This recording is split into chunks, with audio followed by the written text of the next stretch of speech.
Hey guys, it's Martin, and I am here in one of my favorite places of the world, a place that I come to, kind of recharge the batteries and think about who I was and what I did with sports. And where I am is in Lake Placid, New York. In the background right there is the Olympic Rink, the famous rink where in 1980 the Russians were defeated by the Americans. The American team of just a bunch of kids against professional Russian players. They came in and beat all the top pro teams of the NHL, and yet they never listened to what everybody else said, and what they said was that it was a miracle on ice.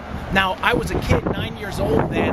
I'd been playing hockey. I came up here every summer. I've been coming up here since. This is where I lived for a number of years when I was on the hockey team, and that's something I always remember. You know what? Miracles can happen. There's never an opponent that's too big, and if we're going to do great things with Training for Wars, we have to take on a giant opponent. That's when things get great. A famous story in history is David and Goliath, and so many people said, hey, how can you, David, how are you going to beat him with that small little sling? You can't do it. And David had a different idea. He said, man, Goliath's so huge, how can I miss? I'm going to win this thing. And what I'm talking about here, guys, is miracles happen every day. And one thing that I want everybody to have in your business, in your sessions, working with people, you got to give them hope. And what hope stands for is hold on, possibilities exist.